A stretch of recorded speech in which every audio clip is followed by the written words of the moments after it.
শিৱসাগৰত ৰাইজৰ দলৰ জাতীয় জাগৰণ যাত্ৰাৰ চতুৰ্থ দিনা কোঁৱৰপুৰ মৌজাত কেইবাখনো পথ সভা অনুষ্ঠিত কৰি ৰাইজৰ সৈতে মত বিনিময় কৰে অখিল গগৈয়ে।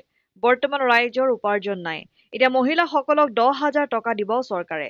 এই 10,000 টকা দিম বুলি যিমানবাৰ বিজেপিৰ সভালৈ নিলে তাতকৈ খৰচহে বেছি হ'ল। উদ্যমিতা আঁচনি সন্দৰ্ভত এই প্ৰতিক্ৰিয়া অখিল গগৈৰ। আগন্তুক 25 আগষ্টত কংগ্ৰেছৰ বাহিৰে বাকী সকলো বিৰোধী দল গুৱাহাটীত আলোচনাত মিলিত হ'ব বুলি সদৰি কৰি অখিল গগৈয়ে মিত্ৰতাক লৈ দুমুখীয়া স্থিতি লোৱা বুলি অনা অভিযোগ সন্দৰ্ভত নিজৰ প্ৰতিক্ৰিয়া প্ৰকাশ কৰি দুদিন আগেয়ে দেৱব্ৰত শইকীয়াই সকলো দল ঐক্যবদ্ধ হ'ব বুলি কোৱা কথা উনুকিয়াই এতিয়া দুমুখীয়াই কোন নিজেই বিচাৰ কৰিব বুলি গুৰুত্বপূৰ্ণ মন্তব্য আগবঢ়ায়। মই এটা কথা কওঁ যে অহা 25 তাৰিখৰ দিনা আমাৰ সকলো বিৰোধী দলবিলাকৰ কংগ্ৰেছ নাথাকে আৰু কাৰণ কংগ্ৰেছ আঁতৰি যোৱাৰ পাছত একলগ এতিয়ালৈকে হোৱা নাই। একলগ হোৱাৰ পাছত তেওঁলোকো আহিব। অহা 25 তাৰিখৰ দিনা আমাৰ সকলো বিৰোধী দলবিলাকৰ এখন বৈঠক অনুষ্ঠিত হ'ব। সেই বৈঠকতে 25 তাৰিখে খালি মই যাব নোৱাৰোঁ কাৰণ মই জাগৰণ যাত্ৰাত আছোঁ, জাতীয় জাগৰণ যাত্ৰাত আছোঁ। আমাৰ দলৰ সকলো মানুহ যাব। গৈ সেই সভাতে আমাৰ বিৰোধী ঐক্যমঞ্চৰ সিদ্ধান্তটো খুব নিকপকপীয়াকৈ লোৱা হ'ব। আৰু কংগ্ৰেছ দলেও এতিয়া যিহেতু আমাৰ লগত যোগাযোগত আছে, কংগ্ৰেছ দলেও বিৰোধী ঐক্যমঞ্চত থকাৰ পোষকতা কৰিছে। গতিকে আমি কংগ্ৰেছ দলকো তাত ল'ম।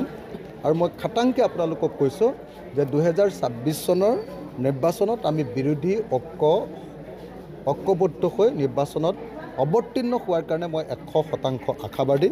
আমি বিৰোধীবিলাক একলগ হ'মেই। আৰু বিজেপিক, সাম্প্ৰদায়িক বিজেপিক, বস্তুৰ মূল্য বৃদ্ধি কৰি অসমৰ মানুহক নাইকিয়া কৰি দিয়া, শেষ কৰি দিয়া বিজেপিক আমি নিশ্চিতভাৱে আমি পৰাজিত কৰিম। দেৱব্ৰত শইকীয়াই কি কৈছে মই নাজানো, কিন্তু দেৱব্ৰত শইকীয়াইতো আজি দুদিনমানৰ আগত ধেমাজিত কৈছিলে যে ৰাইজৰ দল আৰু কংগ্ৰেছৰ মানে বিৰোধী ঐক্যমঞ্চত দুইটা দল থাকিব, বিৰোধী একলগ হ'ব কৈছিলে। ৰাইজৰ দল আৰু কংগ্ৰেছে একলগ হ'ব।